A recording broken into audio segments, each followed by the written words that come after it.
জমে উঠেছে ক্লাব বিশ্বকাপ। ৩২ দলের মধ্যে বিদায় নিয়েছে ২৪টি, বাকি ৮ দল মুখোমুখি লড়াইয়ে কোয়ার্টার ফাইনালে। জমজমাট লড়াই হবে মাদ্রিদ ডর্টমুন্ড, জমে উঠতে পারে বায়ার্ন পিএসজি।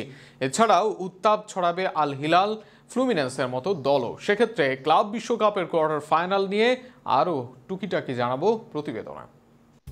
বিশ্ব ফুটবলের অন্যতম মর্যাদাপূর্ণ আসর ক্লাব বিশ্বকাপ ২০২৫ এখন জমে উঠেছে। গ্রুপ পর্ব ও রাউন্ড অফ ষোলো শেষে এবার চূড়ান্ত হয়ে গেছে কোয়ার্টার ফাইনালের ৮ দল। ইউরোপ, দক্ষিণ আমেরিকা, এশিয়া ও উত্তর আমেরিকার সেরা ক্লাবগুলো মুখোমুখি হচ্ছে মর্যাদার লড়াইয়ে।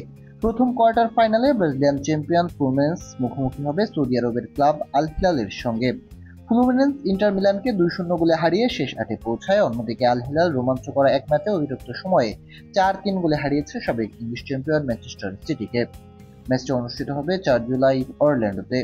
একই দিনে রাতে ফিলাডেলফিয়ায় মাঠে নামবে চেলসি ও পালমেরাস। ইংলিশ জায়ান্ট চেলসি বেনফিকাকে হারিয়ে উঠে এসেছে কোয়ার্টারে। পালমেরাসও বোটাফিগোকে হারিয়েছে এক উত্তেজনামূলক ম্যাচে।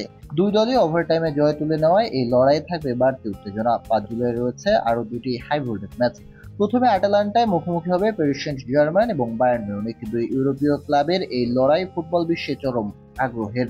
পিএসজি সহজেই ইন্টার মায়ামিকে ৪-০ গোলে হারিয়ে এসেছে। অপরদিকে বায়ার্ন ফ্লামেঙ্গোকে হারিয়েছে ৪-২ ব্যবধানে। উভয় দলই শক্তিশালী স্কোয়াড নিয়ে মাঠে নামবে। সেদিনই আরও একটি বড় ম্যাচ অনুষ্ঠিত হবে ইস্ট রাদারফোর্ডের মাঠে, যেখানে রিয়াল মাদ্রিদ মুখোমুখি হবে বরুসিয়া ডর্টমুন্ডের। রিয়াল মাদ্রিদ জুভেন্টাসকে ১-০ গোলে হারিয়ে কোয়ার্টারে উঠে, অন্যদিকে ডর্টমুন্ড ২-১ ব্যবধানে হারায় মেক্সিকান ক্লাব মন্তেরেকে। এই কোয়ার্টার ফাইনালের প্রতিটি ম্যাচে রয়েছে উত্তেজনা, প্রতিদ্বন্দ্বিতা ও তারকা খচিত স্কোরের ঝলক। আগামী ৮ ও ৯ জুলাই অনুষ্ঠিত হবে সেমিফাইনাল, আর ২৩ জুলাই অনুষ্ঠিত হবে ক্লাব বিশ্বকাপের বহু আকাঙ্ক্ষিত ফাইনাল। বিশ্বের চোখ এখন যুক্তরাষ্ট্রে অনুষ্ঠিত হওয়া এই মেগা টুর্নামেন্টে, যেখানে ক্লাব ফুটবলের শ্রেষ্ঠত্বের মুকুট জয়ের লড়াইয়ে টিকে আছে ৮টি দল।